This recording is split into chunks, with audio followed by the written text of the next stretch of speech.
So I moved to Nashville in 1995. I really wanted to work with a guy named Michael W. Smith. He was kind of my musical mentor.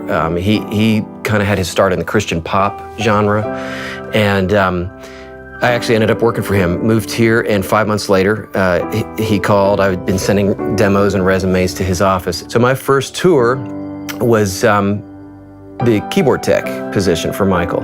So that just kind of evolved. I became his keyboard player a year later, and that was 23 years ago. And so I spend about a third of the year, maybe, on an average year, working for him as his musical director.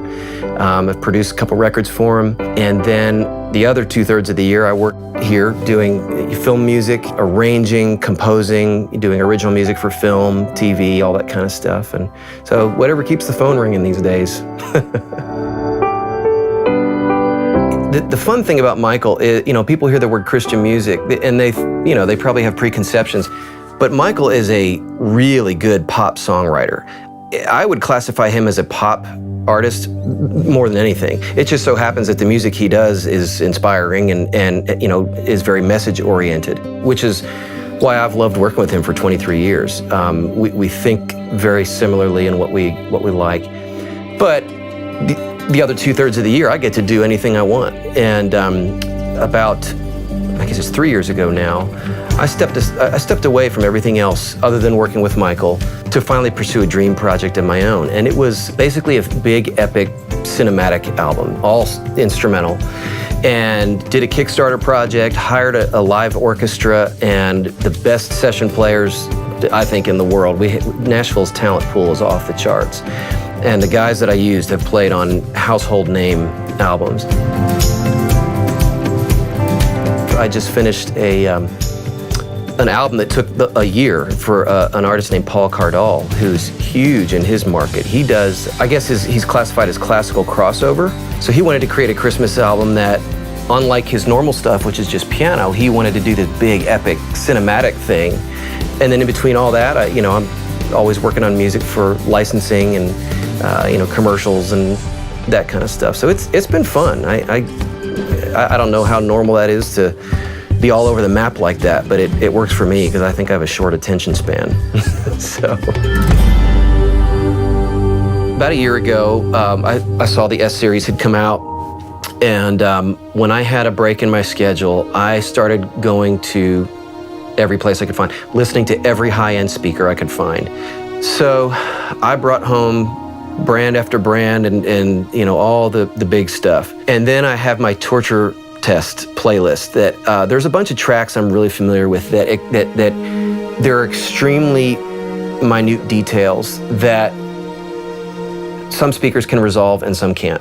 Like, for example, there's a John Williams score, Peter Pan, I think, or Hook. There's a moment in one of those pieces where there's a little celeste line, and it's so buried in the mix, but I need to be able to hear that kind of stuff because that's what I do all day long. And on every other speaker I've tried, you can hear 2 of the 3 notes, but on the S3H you can hear all of them. And when I heard stuff like that, and then there's 20 or 30 tracks, I would go and listen to all these little details, and that sealed the deal for me. In this industry, there's no such thing as a short work day.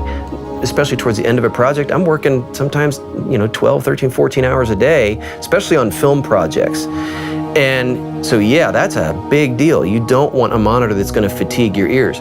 I actually think that getting a great mix happens at extremely low levels, which is kind of crazy because these could qualify as a small PA system. I mean, the SPL that they can put out is monstrous.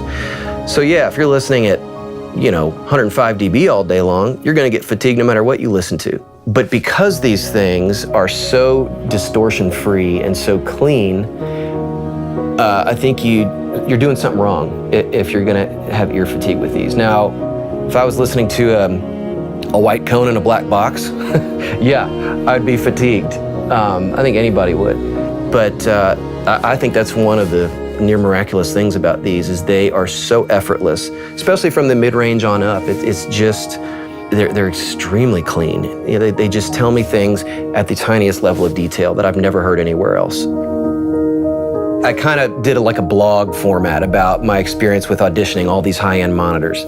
And like I said, imaging is a big thing, that pinpoint focus, but I think time alignment is part of that. I think that also plays into why they don't fatigue your ears, because everything I've noticed with all ADAM stuff, it all sounds like it's hitting me at the exact same time. I hate to use the cliche that all of a sudden it sounds like a blanket was taken off my speakers, but truly that's what it was like for me. I was like, okay, now I can really hear into the deepest parts of my mix, to where, maybe it sounds silly, but I can stick my head inside and hear it holographically.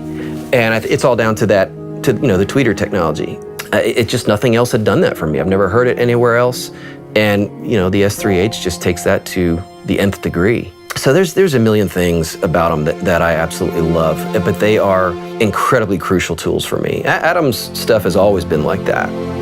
These are just, the pinnacle of that evolution.